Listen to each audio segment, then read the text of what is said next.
When they take your name, your picture, your shoe or your hair, people do multi and they get hair for people to take it to multi place. Your hair, they take anything, your finger, they cut fingernails, they take it to their altar. It is your blood, anything that has contacts, connection with your body, that is will represent blood on that altar. So you don't need to cut your skin to get your blood to take to the altar. Just getting your hair, just getting your finger, getting anything that has to do with you, your name and put it here is as a result of taking your blood on that altar. I pray for you in the name of Jesus that wherever your name, your finger, your hair, your clothes, anything that has to do with you, your picture has been taken upon any altar, the Lord paralyze it in the name of Jesus.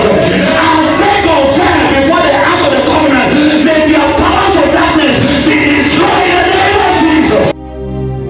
So he shows us in Exodus 30 verse 6 that God dwells beyond the veil. And because God went beyond the veil, God had to get a representative. And that's why the family of Aaron were carved out, ordained by God, selected by God, elected by God to represent the whole house of Israel. That once in a year, called the Day of Atonement, they will go in and represent the people, sacrifice for themselves and sacrifice for the people. And so that the Lord will accept their sacrifice and forgive the sin of the people and the sin also of the priests. That was the pattern that was established.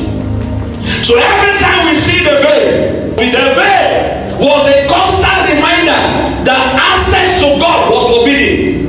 So in the days of old, access to God was forbidden. That means God is holy and man is a sinner.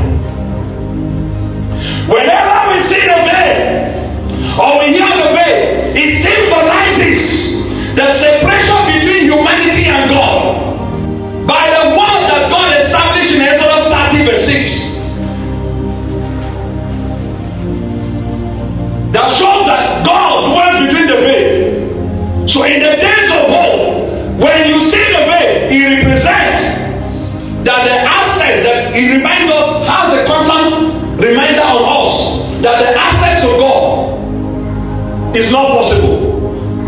Access to God is forbidden because God is holy and man is a sinner. Number two, it symbolizes the separation of humanity and God. Number three, the veil serves as a reminder that sin renders humanity unfit for God's presence. Why? Because God is holy and man is a sinner.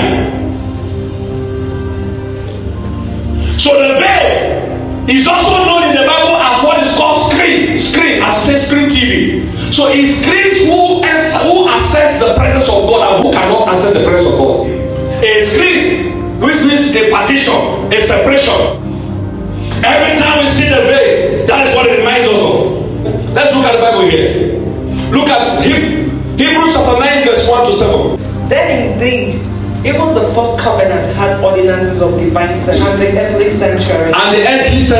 For a tabernacle was prepared. The first part, in which was the lampstand, the table, and the shewbread, which is called the sanctuary. Yes. Behind the second veil, the part of the tabernacle, which is called the holiest of all. Yes. Which had the golden censer and the ark of the covenant, overlaid on all sides with gold, in which were the golden pots that had the manna, Aaron's rod that budded, and the tablets of the covenant. And above it were the cherubim of glory, overshadowing the mercy seat.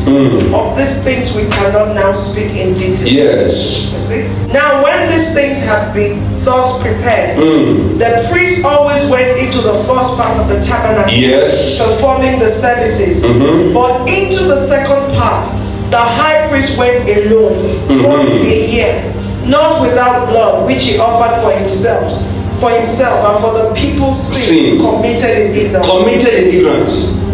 So the high priest enters into the holiest of holies. This is how it has been structured. How the services in the tabernacle should be administered. So the Aaronic priesthood were ordained by God for the administration in the temple of the Lord. So the design has been designed and mandated